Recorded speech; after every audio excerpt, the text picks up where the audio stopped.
नमस्कार दोस्तों, स्वागत है आप सभी का सुपर आज पर। मेरा नाम है अनिरुद्ध और इस स्पेशल लेक्चर में मैं आपके लिए लेकर आया हूं स्पीशीज इन न्यूज़, जो कि पिछले एक साल में सुर्खियों में रही हैं।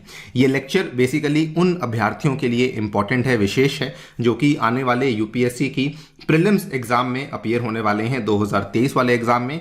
और उसके अलावा अगर आप किसी स्टेट पीसीएस की परीक्षा की तैयारी कर रहे हैं, विशेष रूप से यूपी, एमपी या फिर बिहार, तो वहां पर भी क्योंकि हमें मोस्टली यही चीज़ों में से सवाल देखने को मिलते हैं, तो वहाँ के अभ्यर्थियों के लिए भी ये वाला लेक्चर काफ़ी ज़्यादा लाभदायक साबित हो सकता है। इस लेक्चर में मैं आपके सामने ये सारी की सारी स्पीशीज़ के बारे में डिटेल में बातचीत करने वाला हूं। इनका आईयूसीएन स्टेटस क्या है, वाइल्ड लाइफ प्रोटेक्शन एक्ट में इनको लेकर कितना स्टेटस दिया गया है, साइट्स में इसको कौन से अपेंडिक्स में ऐड किया गया है, ये आखिरकार सुर्खियों में थे तो फिर क्यों थे। तो बेसिकली ये चीज़ों के ऊपर हमारा ध्यान रहने वाला है। We will be talking to you about the Asiatic lion. हम लोग स्नो लेपर्ड की बात करेंगे, नीलगिरी टार को लेकर बात करेंगे, रेड पांडास को लेकर बातचीत होगी, ग्रेटर वन हॉर्न्ड राइनोसेरस को लेकर बात करेंगे, सांगाई डियर को लेके, फिशिंग कैट को लेके, स्लेंडर लॉरिस हुआ, इंडियन पैंगोलिन हुआ एंड जयपुर ग्राउंड गेको, इन सारी की सारी प्रजातियों के बारे में आप लोगों के साथ चर्चा होने वाली है। सो आइए शुरू करते हैं बिना किसी वेस्टेज ऑफ टाइम के। जो लोग पहली बार मुझसे जुड़ रहे हैं, मुझे फॉलो करना चाहते हैं या फिर इस लेक्चर की पीडीएफ को डाउनलोड करना चाहते हैं, दोस्तों ये हमारा टेलीग्राम चैनल है, यहाँ पर आकर के आप हमें फॉलो कर सकते हैं। यहाँ पर दिए गए क्यूआर कोड के माध्यम से आप इस अगेन चैनल को डायरेक्टली एक्सेस भी कर सकते हैं। इसके अलावा आपके लिए एक डेडिकेटेड करंट अफेयर्स का क्रैश कोर्स मैं लेकर आया हूँ, जो कि हम लोग टेक्स्ट बुक ऐप पे रन कर रहे हैं। ये एक लाइव कोर्स है जिसमें एक साल के सभी करंट अफेयर्स आपके लिए अवेलेबल करवाए जाएंगे और उसके साथ जुड़ा हुआ सारा का सारा स्टैटिक कंटेंट भी अवेलेबल करवाया जाएगा। इसमें दोस्तों आपके लिए 50 से भी ज्यादा लाइव सेशंस होंगे और मॉक टेस्ट होंगे। और फिलहाल होली के शुभ अवसर पर इस कोर्स के प्राइस को बहुत ही ज्यादा कम कर दिया गया है। 909 रुपए में आपको ये पूरा का पूरा कोर्स अवेलेबल करवाया जाएगा, प्रोवाइडेड आप मेरा कोड अनिरुद्ध यूज करें। इसको एनरोल करने के लिए लिंक मैंने नीचे पिन्ड कमेंट में और डिस्क्रिप्शन में अवेलेबल करवा दिया है। इस कोर्स में जैसी वीडियोस मैं यहां पे डिस्कस कर रहा हूं, वैसी हम लोग सभी सब्जेक्ट्स को कवर करने वाले हैं। Environment, science and tech, economy, polity, art and culture and everything, and जो भी बाकी सब्जेक्ट्स होते हैं उन सभी को यहाँ पे कवर किया जाने वाला है।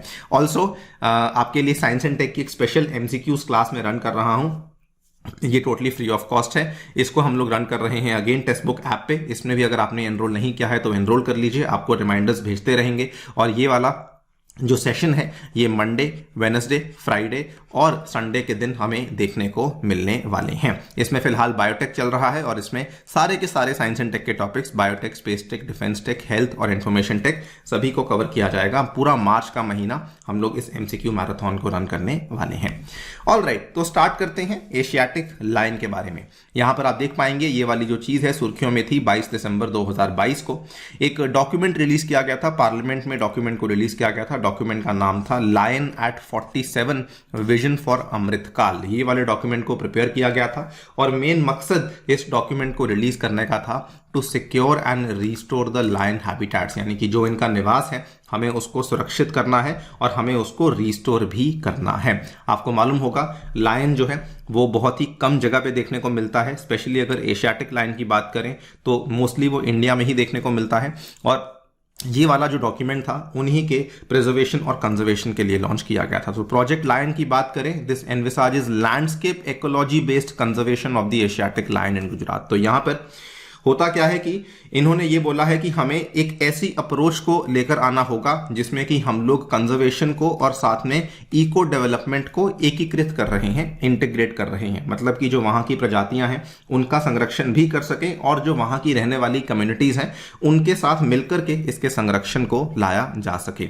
ये अगेन क्योंकि लैंडस्केप अप्रोच की बात हुई है इसलिए बात हो रही है, बिकॉज जो आपके लायंस की प्रजातियां हैं वो आपको गिर के लैंडस्केप में देखने को मिलती हैं गुजरात में। बहुत बच्चों को मिसकंसेप्शन होती है कि जो लायन की प्रजाति है वो केवल गिर नेशनल पार्क में या फिर गिर सैंक्चुरी में है, लेकिन ऐसा नहीं है। इनकी जो जनसंख्या है, इनकी जो आबादी है, it is limited to 5 protected areas in Gujarat, जिसमें नंबर 1 पे गिर नेशनल पार्क आता है, नंबर 2 पे दोस्तों गिर सैंक्चुरी, नंबर 3 पे गिरनार सैंक्चुरी, नंबर 4 पे पनिया सैंक्चुरी, नंबर 5 पे मितियाला सैंक्चुरी देखने को मिलती है। तो अगर आप मैप पे देखेंगे तो ये तो आपको हमने एक मतलब जूम्ड आउट व्यू दिखाया हुआ है गिर नेशनल पार्क का, लेकिन अगर इसको आप थोड़ा सा जूम इन करेंगे तो यू विल ऑब्जर्व कि असल में एक बहुत ही बड़ा एरिया है, जिसमें कि आपको अलग अलग एरियाज में कहीं पे नेशनल पार्क है, कहीं पे कोई वाइल्ड लाइफ सैंक्चुरी है, उस तरीके से देखने को मिलता है। तो कुल मिला के 5 एरियाज हैं, 5 ऐसे क्षेत्र हैं जहां पे हमें एशियाटिक लायन देखने को मिल जाता है। IUCN स्टेटस दोस्तों इसका एंडेंजर्ड है। ये वाली जो सोशल कैट्स हैं जनरली समूह में चलती हैं, समूह को प्राइड्स कहा जाता है, और इनको थ्रेट्स वही हैं, vulnerable to diseases, genetic inbreeding, disaster, potential poaching and accidental lion deaths due to the human causes. हम इनकी आबादी को बढ़ाने में सफल तो हुए हैं। अभी अगर जितना मुझे नंबर याद आ रहा है वो लेटेस्ट सेंसस के अकॉर्डिंग इनका जो नंबर है वो 674 के आसपास पहुंच चुका है। तो yes, we have increase their population, but अभी भी ओवरऑल इनकी आबादी बहुत ज्यादा हमें देखने को नहीं मिलती है। तो ये जो डॉक्यूमेंट है ये यही कोशिश कर रहा है कि हम लोग इनकी हैबिटेट को बेटर करें, सो दैट इनकी जो पॉपुलेशन है वो अगेन और बेहतर हो सके। तो यही डॉक्यूमेंट है, to secure and restore lion habitats, scale up livelihood generation of local communities, become global hub of knowledge, create inclusive biodiversity conservation. एक बड़ा सिंपल सा थंब रूल है, कोई भी एक एनवायरमेंट को लेकर हम लोग स्टेप लेते हैं तो हमेशा ही इस चीज का ध्यान रखा जाता है गवर्नमेंट के द्वारा, NGOs के द्वारा, कि कदम जो है इस तरीके से लिए जाएं कि वहां की जो प्रजातियां हैं और वहां पे रहने वाले जो लोग हैं, जो ह्यूमन कम्युनिटीज हैं, वो कैसे को एग्जिस्ट कर सकें। दोनों के लिए विन विन सिचुएशन साबित होनी चाहिए, और ये डॉक्यूमेंट भी ऑलमोस्ट उसी तरीके से डिजाइन किया गया है। डॉक्यूमेंट के टाइटल को ध्यान रखिए, lion at 47 vision for Amritkaal. Before we move to the next species, Asiatic और अफ्रीकन लायन में थोड़ा सा डिफरेंस जान लेते हैं। वो भी इसलिए डिस्कस कर रहे हैं बिकॉज इस साल चीते बड़ी सुर्खियों में रहे because of the reintroduction of चीतास, और वहां पर भी हमने एशियाटिक और अफ्रीकन चीतास की बातचीत करी हुई है। जो एशियाटिक चीता लायंस होते हैं ये बड़े होते हैं। जो मेन होती है, मेन मतलब कि आप यहाँ पे अगर आप देखेंगे तो ये वाला जो आपका लायन है ना, जो यहाँ पर ये आसपास बाल होते हैं, इसको दोस्तों मेन कहा जाता है इस पूरे एरिया को। तो ये जो मेन होती है ये काफ़ी डेंस होती है लेकिन हल्की होती है। ये मेन छोटी होती है, डार्क होती है, स्किन फोल्ड एब्सेंट होता है, इसमें आपको लॉन्गिट्यूडिनल स्किन फोल्ड देखने को मिलता है। प्राइड साइज मतलब कि जिस समूह में ये मूव करते हैं वो यहाँ पर भी लार्ज है और वो यहाँ पर भी लार्ज है। बेसिकली इन दोनों पॉइंट्स का ध्यान रखिए कि एशियाटिक चीता अपने आप में बड़ा है और मेन साइज भी आपको काफी डेंस देखने को मिलता है। नेक्स्ट बात करते हैं स्नो लेपर्ड के बारे में। तो इसमें स्नो लेपर्ड के कंजर्वेशनिस्ट हैं चारुदत्त मिश्रा जी, जिनको एक बड़े ही ऊंचे स्तर के अवार्ड से सम्मानित किया गया है। ये जो अवार्ड है इसको कहा जाता है Whitley gold award for efforts to involve the local communities. ये वाला अवार्ड इनको पिछले साल 2022 में मिला है। एंड जस्ट आपकी जीके के लिए बताना चाहूंगा, ये पहली बार नहीं हुआ कि इनको ये वाला अवार्ड दिया गया है। चारुदत्त मिश्रा जो इंसान है ये पहले भी सेम अवार्ड 2005 या 6 में ले चुके हैं। एग्जैक्ट ईयर मुझे याद नहीं, 5 या 6 के आसपास की कहानी है।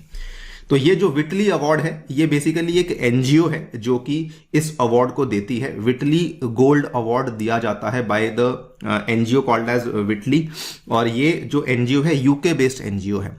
ये Whitley gold award winners are international advocates for biodiversity. जो अवार्ड दिया जाता है ये कोई छोटा मोटा अवार्ड नहीं, 1 लाख इसमें आपको पाउंड्स मिलते हैं प्रोजेक्ट फंडिंग में।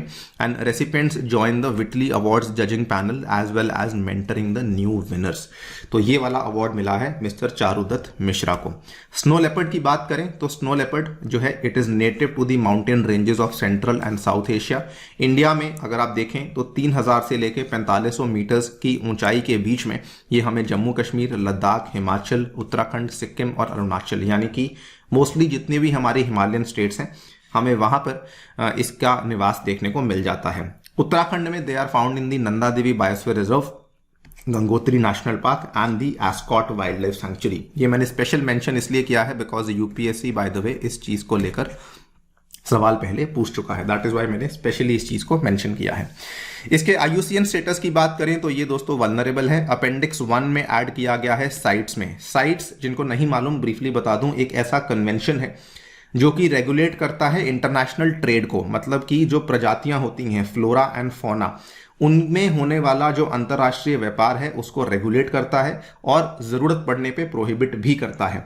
अगर अपेंडिक्स 1 में रखा गया है इसका मतलब कि व्यापार को प्रोहिबिट किया गया है। फिर इसके धीरे धीरे अपेंडिक्स नीचे आते हैं, अपेंडिक्स 2, 3, 4 वगैरह वगैरह। तो 1 में रखा गया है मतलब इसको हाईएस्ट लेवल का प्रोटेक्शन दिया गया है, इसमें आप व्यापार नहीं कर सकते हैं। WPA 1972, ये आपको मालूम होगा भारत का घरेलू कानून है, वाइल्ड लाइफ प्रोटेक्शन एक्ट, और इसमें भी अगर हम लोग पहली अनुसूची में रखते हैं मतलब कि हम लोग इसको हाईएस्ट लेवल ऑफ प्रोटेक्शन देते हैं।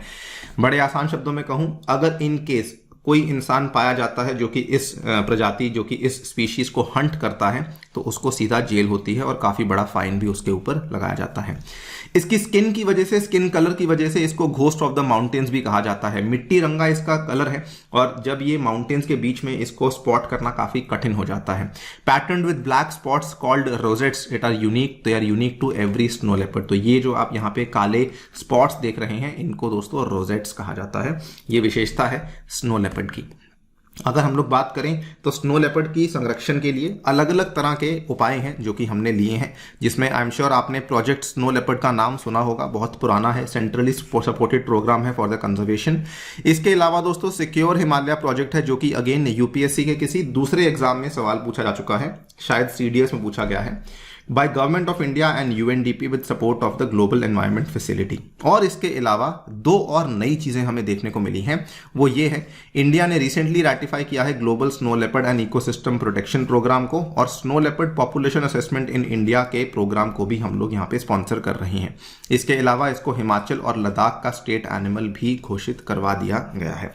तो ये कुछ मेजर्स हैं जो कि हम लोग स्नो लेपर्ड के लिए ले रहे हैं।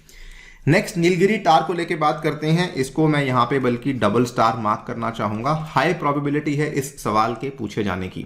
तमिलनाडु सरकार के द्वारा नीलगिरी टार कंजर्वेशन प्रोजेक्ट को इंप्लीमेंट करने का फैसला लिया गया है। पिछले साल के अंत की ये खबर है, द हिंदू की खबर है, दिसंबर 29, 2022। Aimed at developing a better understanding of its population for the 22-27 periods. दोस्तों जो टार्स होते हैं ये बेसिकली अनगुलेट्स होते हैं। अगर आपने अनगुलेट्स नहीं सुना हुआ तो अनगुलेट्स बताना चाहूंगा। ऐसे मेंबर्स होते हैं ऑफ द क्लेड अनगुलाटा जिसमें हमें जो उनके पांव में हमें हूव्स देखने को मिलते हैं। क्या आप इस चीज को देख सकते हैं? बहुत सारे ऐसे होते हैं जैसे जीब्रा हुआ, जिराफ हुआ, जिसमें हमें हूव्स देखने को मिलते हैं। इसमें भी काफी सारे अलग अलग तरह के हूव्स आते हैं, कुछ इवन टोड हूव्स आते हैं, कुछ ऑड टोड हूव्स आते हैं। मतलब कि जैसे यहाँ पर आपको ये 2 देखने को मिल रहे हैं तो इवन हुआ, कहीं कहीं पे आपको ये इस तरीके से 3 देखने को मिलते हैं तो वो ऑड टोड हो गया, किसी में आपको 4 देखने को मिलते हैं तो ये इवन ऑड वाला हूव्स का कॉन्सेप्ट भी होता है। But we are not going to discuss that in detail because वो बहुत ज्यादा बायोलॉजी हो जाएगी। तो ये जो अनगुलेट है, ये नीलगिरी टार एक अनगुलेट है और इसकी खास बात यह है कि ये एंडेमिक है, इसीलिए हमारे लिए बहुत रेलिवेंट हो जाता है। Nilgiri hills and southern part of the western and eastern Ghats in the states of Tamil Nadu and Kerala. तो पहली बात तो ये कि ये केवल तमिलनाडु में नहीं, केरला में भी देखने को मिलता है और मोस्टली नीलगिरी हिल्स में आपको देखने को मिलता है। इसको स्टेट एनिमल ऑफ तमिलनाडु भी कहा है एंड लोकली नोन एज वराइडू। तो इसको लोकल नेम वराइडू दिया गया है और ये तमिलनाडु का स्टेट एनिमल भी है। इसकी सबसे खास बात क्या है कि ये वेट ट्रॉपिकल एनवायरनमेंट और ठंडे एनवायरनमेंट को अडेप्टेड है। नॉर्मली अगर हम लोग ट्रॉपिकल एनवायरनमेंट की बात करते हैं तो गर्म होता है, लेकिन ये ऐसे एनवायरनमेंट को अडेप्टेड है जहां पर वेट ट्रॉपिकल एनवायरनमेंट और ठंडा, समझिए जैसे ऐसे इलाके जहां पे चाय कॉफी उगती है तो उन इलाकों में हमें, वैसे इलाकों में, क्योंकि उनको भी थोड़ी ठंडक चाहिए होती है उगने के लिए और ट्रॉपिकल एनवायरनमेंट भी थोड़ा चाहिए होता है, मॉइस्ट, थोड़ा नमी वाला, तो वही वाला एनवायरनमेंट नीलगिरी टार को यहाँ पे चाहिए है और ये उसको बड़े अच्छे तरीके से अडेप्ट कर लेता है। इसकी पॉपुलेशन की बात करें तो एराविकुलम नेशनल पार्क जो कि अन्नामलाई हिल्स केरला में है, this is home to the largest population of the Nilgiri tahr. ये बाय द वे इसकी फोटोग्राफ है। And Mukurthi national park is created in order to protect this species. Nilgiri tahr को नीलगिरी आइबेक्स भी कहा जाता है। IUCN में इसको एंडेंजर्ड घोषित किया गया है और WPA में इसको शेड्यूल 1 के अंदर ऐड किया गया है। ये वाली गलती ना करें कि इसकी हाईएस्ट पॉपुलेशन जो है वो तमिलनाडु में है। दोस्तों इसकी हाईएस्ट पॉपुलेशन आपको केरल में एराविकुलम नेशनल पार्क में, और मुकुर्थी नेशनल पार्क जो है ये तमिलनाडु में है। इसको बनाया गया है primarily to protect the Nilgiri tahr वाली स्पीशीज। ये आप यहाँ पे देख सकते हैं, this is the photograph of the Nilgiri tahr. ठीक है, ये काफी इंटरेस्टिंग खबर है। Red pandas by the way जो कि सिक्किम का स्टेट एनिमल भी है, इनकी आबादी बेसिकली जंगलों में काफी गिर चुकी है। इसी चीज को काउंटर करने के लिए जो Padmaja Naidu Himalayan zoological park है, जो कि बेसिकली एक जू है, उन्होंने प्रोग्राम शुरू किया है कि वो 20 रेड पांडास को जंगलों में रिलीज करेंगे आने वाले 5 सालों के लंबे पीरियड के अंदर। ये देखिए, ये खबर अगेन द हिंदू की है, जुलाई 2022 की है। Rewilding the red pandas, Darjeeling zoo attempts country's first augmentation of endangered mammal in the wild. तो ये बहुत ही बड़ा प्रोग्राम है जो कि शुरू किया गया है। पांडास की कुल मिला के 2 तरह की मेन स्पीशीज आती हैं। एक तो बड़े पांडास जिनको हम लोग जाइंट पांडास बोलते हैं, दूसरे दोस्तों रेड पांडास होते हैं। रेड पांडास की आगे 2 सब स्पीशीज हैं, एक हिमालयन रेड पांडा है और एक चाइनीज रेड पांडा है। इंडिया में बाय द वे आपको दोनों ही सब स्पीशीज देखने को मिल जाती हैं। रेड पांडास बड़े ही शाय होते हैं, बड़े ही सॉलिटरी, अकेला रहना पसंद करते हैं। बट इनकी खास बात क्या है कि ये आर्बोरियल होते हैं, मतलब कि मोस्टली पेड़ों में ही देखने को मिलते हैं। इसकी फोटो को भी देखेंगे, बड़ा ही क्यूट सा ये पांडा है, देखिए। तो ये आर्बोरियल मतलब कि आपको मोस्टली पेड़ों के ही ऊपर देखने को मिलते हैं। ये रहते भी वहीं पर हैं, सोते भी वहीं पर हैं, अपना पूरा टाइम भी वहीं पे निकालना प्रेफर करते हैं। और ये इंडिकेटर स्पीशीज मानी जाती है इकोलॉजिकल चेंज के लिए, तो ये भी इनकी खास बात है। It is found in the forest of India, Nepal, Bhutan and the northern mountains of Myanmar and southern China. और ये रेड पांडास जो है, इनकी जो वनों में, जो जंगलों में आबादी है वो काफी कम हो रही है। Mainly Singalila and Neora valley national park, जो कि वेस्ट बंगाल में ही 2 आपको प्रोटेक्टेड एरियाज देखने को मिलते थे जिसमें आपको ये रेड पांडा देखने को मिलता था, वहीं पे इनकी आबादी कम हो रही है। अब Padmaja Naidu Himalayan zoological park, जो कि बाय द वे वहां पे एक जू है, उनके द्वारा इस प्रोग्राम को शुरू किया गया है to release 20 of these furry mammals in about 5 years to the forest. ये एक बहुत ही हाई एल्टीट्यूड जू माना जाता है हमारे देश में, and it has been successful in captive breeding of the furry mammals. और ये पहले रिलीज करेंगे सिंगालीला नेशनल पार्क में, जो कि by the way West Bengal में सबसे ज्यादा ऊंचाई पे मिलने वाला नेशनल पार्क हमें देखने को मिलता है। इसका दोस्तों IUCN स्टेटस एंडेंजर्ड है, साइट्स में अपेंडिक्स 1 में है, एंड ऑब्वियसली बात है WPA में तो शेड्यूल 1 में डाला ही हुआ है। इनफैक्ट मान के चलिए कि जितने भी प्रजातियां मैं यहाँ पे आपके सामने डिस्कस कर रहा हूँ, उसमें अधिकतर प्रजातियां WPA में शेड्यूल 1 में ही ऐड करी हुई हैं, बिकॉज ये बहुत ज़्यादा हाई वैल्यू स्पीशीज़ हैं, इनको हम लोग बिल्कुल भी हंट करना अफोर्ड नहीं कर सकते हैं। ये कहानी है रेड पांडास की। अगली बात करते हैं ग्रेटर वन हॉर्न्ड राइनोसरस की। ग्रेटर वन हॉर्न्ड राइनोसरस को लेकर यूपीएससी कई बार सवाल पूछ चुकी है। इनफैक्ट इसको लेकर आपने सुना होगा जो हमारा राइनो विजन था, वो वाला प्रोग्राम भी शुरू किया गया था। इसमें इन्होंने क्या किया है कि इसकी पॉपुलेशन को रीलोकेट करने की इन्होंने कोशिश करी। री introduction of greater one horn rhino in Manas national park has indicated higher life expectancy of them. यहां पर आप देख पाएंगे, जून की यह खबर है। Manas national park rhinos have higher life expectancy but need translocation support, reveals the latest census. अब राइनोसोरस की बात करें तो इसमें भी आपको 3 तरह की स्पीशीज देखने को मिलती हैं, वो भी केवल एशिया में। Number 1 greater one horn rhino, number 2 पे जावन, नंबर 3 पे सुमात्रन। जावा और सुमात्रा इंडोनेशिया के जो बड़े बड़े आइलैंड्स का नाम भी आपको देखने को मिलता है। भारत में हमें केवल ग्रेटर वन हॉर्न राइनो ही देखने को मिलता है, जिसको हम लोग इंडियन राइनो भी शॉर्ट में कह देते हैं। एंड इंटरेस्टिंगली बाकी दोनों स्पीशीज से ये साइज में, आकार में आपको बड़ा देखने को मिलता है। It is the largest of the rhino species. इसमें आपको सिंगल ब्लैक हॉर्न देखने को मिलेगा। यहां पर आप देख पाएंगे, this is the single black horn जो कि इसके एकदम हेड पे लगा होता है। And a grey brown hide with skin folds. इसमें आपको स्किन फोल्ड्स भी देखने को मिलते हैं। ठीक है, इस फोटो में उतने क्लियरली नहीं दिखेंगे, लेकिन हाँ ये आपको देखने को मिलते हैं। इंडिया में राइनोस 3 प्रदेशों में है, आसाम में, वेस्ट बंगाल में, उत्तर प्रदेश में, जिसमें सबसे ज्यादा जो राइनोज हैं, इनफैक्ट टोटल राइनोसरस पॉपुलेशन जो इंडिया में है उसमें से ऐसा मान लीजिए 2600 से भी ज्यादा हमें देखने को मिलते हैं मात्र आसाम में। और आसाम में भी हमें 2600 में से जो 2400 के आसपास राइनोसरस हैं वो केवल एक ही Kaziranga national park and tiger reserve में देखने को मिलते हैं। तो ये बड़ी तादाद में एक ही जगह पे इनको रखा गया है। नाउ जो ग्रेटर वन हॉर्न राइनो है, इसको बहुत ज्यादा क्यों बड़ी इंपॉर्टेंट स्पीशीज माना जाता है?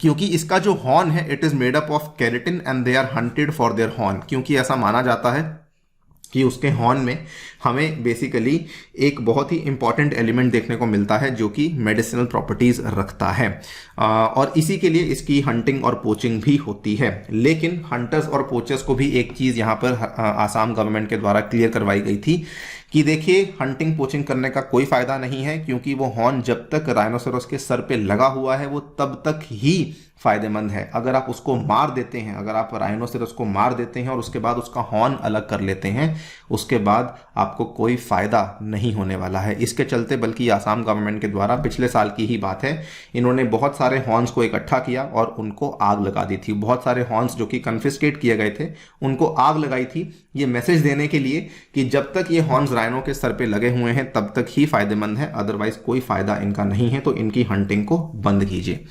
इंडियन राइनो विजन 2020 की बात करें तो उसका मकसद यही था कि हम राइनो की रेंज को बढ़ाएं, क्योंकि मोस्टली ये फिलहाल हमें एक ही नेशनल पार्क में कॉन्सेंट्रेटेड देखने को मिलते हैं। इसके अलावा हमने special rhino protection force national rhino conservation strategy को भी लॉन्च किया to conserve the greater one horned rhinoceros. काफी अच्छी डेवलपमेंट्स हमने करी हैं, पॉपुलेशन में काफी अच्छा हमें इसमें वृद्धि भी देखने को मिली है। एशिया की लार्जेस्ट राइनो स्पीशीज है, फोर्थ लार्जेस्ट लैंड एनिमल माना जाता है, एक्सीलेंट स्विमर है, IUCN स्टेटस वल्नरेबल है, साइट्स में अपेंडिक्स 1 में है, WPA में शेड्यूल 1 में इसको दोस्तों रखा गया है। नेक्स्ट सांगाई डियर की बात कर लेते हैं। यूपीएससी इसको लेकर ऑलरेडी 2 बार सवाल पूछ चुकी है और दोनों बार जो सवाल है वो सिविल सर्विसेज एग्जामिनेशन में ही पूछा गया है। इसमें क्या हुआ था, पीएम के द्वारा एड्रेस किया गया है Manipur Sangai festival via video message. तो PM address the Manipur Sangai festival via video message. Sangai festival जो है ये नेम किया गया है after Sangai, that is the brow antlered deer found only in Manipur. एक और कारण की वजह से बल्कि ये सुर्खियों में था, यहाँ पर हमें रिसेंटली फोटो एग्जीबिशन देखने को मिली थी। आपको मालूम होगा ये वाली जो स्पीशीज है ये दुनिया के एक लौते फ्लोटिंग नेशनल पार्क में हमें देखने को मिलती है, जिस नेशनल पार्क का नाम है केबुल लामजाओ नेशनल पार्क। तो ये वाला जो नेशनल पार्क है इसके ऊपर रिसेंटली एक फोटो एग्जीबिशन भी कंडक्ट करवाई गई थी। सांगाई की बात करें, ये भी एंडेमिक है, एंडेंजर्ड सब स्पीशीज है एल्ड्स डियर की, found only in Manipur India, दुनिया में और कहीं देखने को नहीं मिलता लोकेटेड। और ये जो नेशनल पार्क है ये आपको देखने को मिलता है southern parts of the Loktak lake. It is also the state animal of Manipur. इसको डांसिंग डियर भी कहा जाता है बिकॉज जिस तरीके से ये चलता है ऐसा लगता है कि ये कॉन्स्टेंटली डांस कर रहा है। और ये जो फ्लोटिंग नेशनल पार्क में आपको देखने को मिलती है ना, जो पूरा का पूरा जो फोलिएज वहां देखने को मिलती है, इसको दोस्तों फुंडीज भी कहा जाता है। ये आपके सामने सांगाई डियर की फोटोग्राफ है। एंड इसके IUCN स्टेटस की बात करें एंडेंजर्ड है, साइट्स में और WPA में। ऑब्वियस सी बात है इसको शेड्यूल 1 में और अपेंडिक्स 1 के अंदर रखा गया है। वेरी वेरी इंपॉर्टेंट, हालांकि 2 बार सवाल पूछा जा चुका है, यू नेवर नो, यूपीएससी दोबारा भी पूछ सकती है। स्पीशीज लेकिन अपने आप में बहुत ही ज्यादा इंपॉर्टेंट स्पीशीज मानी जाती है। नेक्स्ट फिशिंग कैट, ये भी मुझे लगता है कि इस साल का प्रोबेबल सवाल है। नीलगिरी टार के बाद this is where I feel कि डेफिनेटली कुछ ना कुछ पूछा जा सकता है। पिछले साल की बात है, दुनिया का पहला फिशिंग कैट सेंसस किया गया है चिलिका में। दोस्तों फिशिंग कैट के बारे में बताना चाहूंगा, वेस्ट बंगाल का स्टेट एनिमल भी है। ये देखिए यहाँ पे 2012 की बात है, West Bengal government officially declared the fishing cat as the state animal. और चिलिका डेवलपमेंट अथॉरिटी के द्वारा रिसेंटली फिशिंग कैट को अपना एम्बेसडर भी घोषित किया गया है। चिलिका लेक ओडिशा का एम्बेसडर घोषित कर दिया है इन्होंने, किसको, फिशिंग कैट को। फिशिंग कैट, इसकी फोटो आप यहाँ पे देख पाएंगे, ये डाइव करने की क्षमता भी रखती है पानी में और बेसिकली मछलियां खाती है। केवल मछलियां नहीं, बहुत सारे सी फूड को खाती है, जैसे फ्रॉग्स हुए, क्रस्टेशियंस हुए, स्नेक्स हुए, बर्ड्स हुए, स्कैवेंजेस ऑन कैराकसेस ऑफ लार्ज एनिमल्स। जंगली बिल्ली है ये, ठीक है, बहुत तेज स्विम भी कर सकती है and it is even known to dive to catch the fish. Interestingly nocturnal है, मतलब कि रात को जागती है, मीडियम साइज है, छोटी नहीं है, अच्छे खासे साइज की है। और ये जंगली बिल्ली है of cat and south east Asia. जितनी इंपॉर्टेंस मान लीजिए कि हम लोग टाइगर्स और लायंस को देते हैं आने वाले टाइम में, उतनी ही इंपॉर्टेंस इसको मिलने वाली है, at least from the examination point of view. High possibility की सवाल पूछे जाएंगे। वेटलैंड्स इनके फेवरेट हैबिटेट्स हैं, mainly found in the mangrove forest of the Sundarbans around Chilika lake, foothills of Himalayas along Ganga and Brahmaputra river valleys and in the western Ghats. तो काफी जगह जगह पे इसकी डिस्ट्रीब्यूशन आपको देखने को मिल जाती है। इसका सेंसस करवाया गया था जिसमें कि पता लगा कि चिलिका के अंदर ही हमें 176 फिशिंग कैट्स देखने को मिले हैं, according to a recent study conducted by the Chilika development authority in collaboration with the fishing cat project. ये कहानी है फिशिंग कैट की। इनको भी थ्रेट्स हैं, habitat loss due to development activities in wetlands, intensive aquaculture, hunting for meat and skin. ये सारी की सारी प्रॉब्लम्स हैं जो कि फिशिंग कैट्स फेस कर रही है। IUCN स्टेटस इसका फिलहाल वल्नरेबल है। साइट्स में अपेंडिक्स 2 में है, 1 में नहीं है। वाइल्ड लाइफ प्रोटेक्शन एक्ट में शेड्यूल 1 के अंदर रखी गई है। Next, slender loris. काफी अच्छा ये एक टॉपिक बन सकता है, बट नॉट वेरी श्योर कि इसको लेके मेरा हंच नहीं मानता कि यूपीएससी पूछेगा, बाकी यू नेवर नो।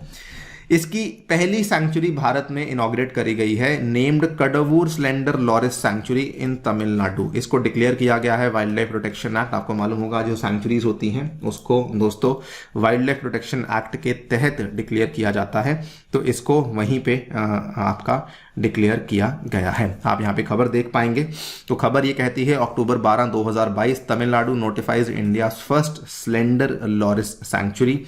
काफी बड़ी बात है अपने आप में। ये भी एक तरीके से आर्बोरियल एनिमल है, जैसे हमने पहले देखा in the case of we saw in the case of red pandas, तो ये भी आर्बोरियल है।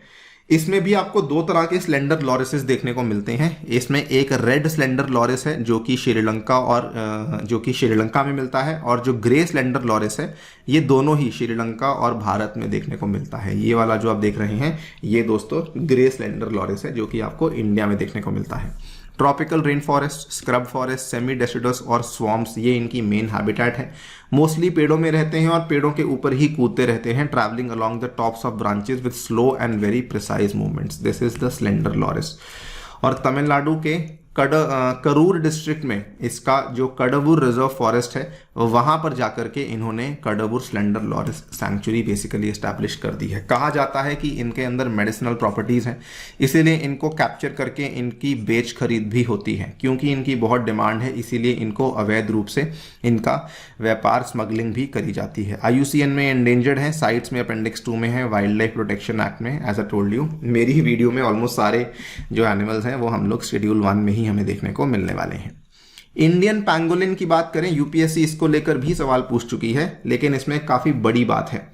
इसमें क्या हुआ है कि रिसेंटली साइट्स का COP हुआ था। अगर आपको मालूम होगा, अगर आपको याद होगा, तो नवंबर 2022 में जो साइट्स का लेटेस्ट कन्वेंशन है वो हमें देखने को मिला था। If I am not wrong, इसकी होस्टिंग शायद कनाडा में हुई थी। मैंने इसको अपनी दूसरी वीडियोस में कवर किया हुआ है, जो हमारा कोर्स टेक्स्ट बुक ऐप पे चल रहा है, हमने वहां पर इसको डिटेल में कवर किया हुआ है। साइट्स COP 19 में क्या हुआ, इन्होंने बेसिकली पार्टीज को अर्ज किया है to remove references to pangolins from pharmacopoeia. Pharmacopoeia क्या चीज है? It is an official collection of approved pharmaceutical standards. तो वहां पर ये आवाज उठाई गई है कि इनका जो रेफरेंस है to the in the pharmacopoeia उसको रिमूव किया जाए। क्यों? आपको जानकर काफी हैरानी होगी, दुनिया में सबसे ज्यादा अवैध रूप से स्मगल किया जाने वाला और व्यापार किया जाने वाला जो प्रजाति है दैट इज द पैंगोलिन। ठीक है, पैंगोलिन में दो तरह की स्पीशीज आती हैं, एक इंडियन है और एक चाइनीज है। जो इंडियन पैंगोलिन है उसके हालात फिर भी बेहतर हैं, वो एंडेंजर्ड है, लेकिन जो चाइनीज पैंगोलिन है, ठीक है, उसके हालात तो बहुत ही खराब हैं, क्रिटिकली एंडेंजर्ड है। चाइना के खुद के लोग ही इसको नहीं छोड़ते हैं। इसको थिक टेल्ड पैंगोलिन कहा जाता है। इस तरीके से होता है, पूरी बॉडी पे इसको आपको स्केल्स देखने को मिलते हैं। ठीक है, और ये इंसेक्टिवोर है, मतलब कीड़े मकोड़े खाता है। ये आंट्स और टर्माइट्स को खाता है। Large overlapping scales on its body, जो कि इसके एक तरीके से आर्मर की तरह काम करते हैं। और अगर इसके ऊपर अटैक होता है तो ये अपना आप में कर्ल अप हो जाता है, एक तरीके से बॉल की तरह बन जाता है। ऐसा मतलब आपको लगेगा ही नहीं कि ये कोई प्रजाति है, आपको लगेगा कि शायद कोई आर्टिफिशियली डिजाइन करी हुई गेंद है, कोई बॉल है। इस प्रोसेस को बल्कि बाय द वे वॉल्वेशन कहा जाता है। इसका सेल्फ डिफेंस का मैकेनिज्म है अगेंस्ट दी प्रेडेटर्स। इंडिया में आपको ऑलमोस्ट पूरे इंडिया में देखने को मिलता है, एक्सेप्ट बहुत सूखे इलाकों में नहीं मिलता, हाई हिमालयाज में नहीं मिलता, और नॉर्थ ईस्ट के इलाकों में देखने को नहीं मिलता है। ठीक है, I really don't think so कि इसको लेके सवाल पूछा जाएगा। एक बार पूछा जा चुका है ऑलरेडी, दोबारा पूछे जाने की संभावना वाकई में बहुत कम देखने को मिलती है। Next species Jaipur ground gecko. ये एक इंटरेस्टिंग स्पीशीज है, लिजर्ड स्पीशीज है, और ये साइट्स वाला जो कन्वेंशन हुआ था उसी में आग्रह करने के बाद इसको अपेंडिक्स 2 में दोस्तों एड ऑन करवा दिया गया है। अपेंडिक्स 2 में वो वाली प्रजातियां आती हैं जो डायरेक्टली थ्रेटेंड नहीं है, मतलब विलुप्त होने की कगार पे नहीं है, लेकिन अगर उनके व्यापार को रोका नहीं गया तो शायद उनका जो सर्वाइवल है वो खतरे में आ सकता है। इसीलिए इसको अपेंडिक्स 2 में डाला गया है। और ये rare Jaipur ground gecko is now listed in appendix 2 to stall its trafficking. शायद इसमें ऐसा कुछ था कि इंडिया ने रिक्वेस्ट डाली थी जिसकी वजह से इसको यहाँ पर डाला गया है। जी हाँ, इंडिया ने ही रिक्वेस्ट डाली थी, मुझे अब याद आ गया। तो ये नॉक्टर्नल है, वही रात को जागने वाला। Comes out during the evening after darkness and forages on ground. This is the species जो जयपुर क्राउन गेको है, और इसकी habitat this is endemic to peninsular India, found in eastern Ghat, southern Odisha and northern Madhya Pradesh, Andhra Pradesh. तो मेनली आपको eastern part of India में देखने को मिलता है। IUCN स्टेटस एंडेंजर्ड है। साइट्स में as I told you appendix 2 में डाला गया है, और WPA में सभी की सभी स्पीशीज की तरह इसको भी शेड्यूल 1 में दोस्तों ऐड किया गया है। ये सारी की सारी स्पीशीज हैं जो कि आई रियली थिंक बहुत ज़्यादा इंपॉर्टेंट हैं। But as I told you कि मैंने अपने मेन कोर्स में और भी बहुत चीज़ों की बातचीत करी है। This is just like a demo video. मैंने चीताज की बात करी है, मैंने और भी प्रोजेक्ट टाइगर की बात करी है, जो नए टाइगर रिजर्व्स हैं उनकी बात करी है, जो नेशनल पार्क्स हैं, जो वाइल्ड लाइफ सैंक्चुरीज हैं, जो भी सुर्खियों में रही हैं, उन सभी चीज़ों के बारे में दोस्तों हमने बातचीत करी हुई है। अगर आपने उस कोर्स में एनरोल नहीं किया है, आप डेफिनेटली जाकर के उस कोर्स में एनरोल कीजिए, उस कोर्स को चेकआउट कीजिए। यहाँ पर मैंने कुछ और स्पीशीज़ को भी ब्रीफली डिस्कस किया है, जैसे कि इंडियन स्किमर है, गंजेटिक रिवर डॉल्फिन है, ये कुछ स्टैंडर्ड स्पीशीज़ हैं। ऑलिव रिडली टर्टल है, रेड क्राउंड रूफ्ड टर्टल है। Then we have spoken about salt water crocodile and blue duke. इसमें 3 के बारे में मैं बताना चाहूँगा आपको। नंबर 1 है ब्लू ड्यूक, ये दोस्तों कॉम्पिटिशन में थी। It is now bye the way the state butterfly of Sikkim. Secondly अगर मैं बात करूंगा तो रेड क्राउंड रूफ टर्टल की बात करूंगा। इसमें इंडिया ने कहा था कि साइट्स कन्वेंशन में इसको बेटर प्रोटेक्शन मिलनी चाहिए, और ये फ्रेश वाटर टर्टल स्पीशीज है। It is native to India, Nepal and Bangladesh. और इसकी खास बात क्या है कि इसका जो IUCN स्टेटस है ये क्रिटिकली एंडेंजर्ड है। ये नेशनल चंबर रिवर घड़ियाल सैंक्चुरी में आपको देखने को मिलती है। इसके अलावा मैं इंडियन स्किमर की बात करूंगा। ये हमें बड़ी मात्रा में रिसेंटली कोरेंगा वाइल्ड लाइफ सैंक्चुरी में इसकी साइटिंग देखने को मिली, आंध्र प्रदेश में। ठीक है, तो ये गर्मियों में नॉर्दर्न इंडिया में होता है, सर्दियों में सदर्न इंडिया में चला जाता है। ठीक है, ये एक एवियन स्पीशीज है, मतलब कि एक पंछी है। IUCN स्टेटस एंडेंजर्ड है। बाकी गंजेटिक रिवर डॉल्फिन और ऑलिव रिडली टर्टल और जो आपका सॉल्ट वाटर क्रोकोडाइल है, ये ट्रेडिशनल स्पीशीज हैं, इनके बारे में हम उतनी बातचीत नहीं करेंगे। But as I was telling you, मैंने बहुत सारी चीज़ों के बारे में बातचीत हमारे मेन कोर्स में करी हुई है। उसमें अगर आपने अभी तक एनरोल नहीं किया है, once again I want to remind you कि आप उसमें एनरोल कर सकते हैं अगर आप वाकई में सीरियस हैं अपनी तैयारी को लेकर। और ये वाले कोर्स का प्राइस अब 1000 रुपीज़ के भी नीचे आ चुका है। मात्र 909 रुपये में आप इसमें एनरोल कर पाएंगे, provided you use my code Anirudh. इसका लिंक दोस्तों नीचे डिस्क्रिप्शन में आपके लिए अवेलेबल करवा दिया गया है। Thank you so much for listening and stay tuned and stay safe.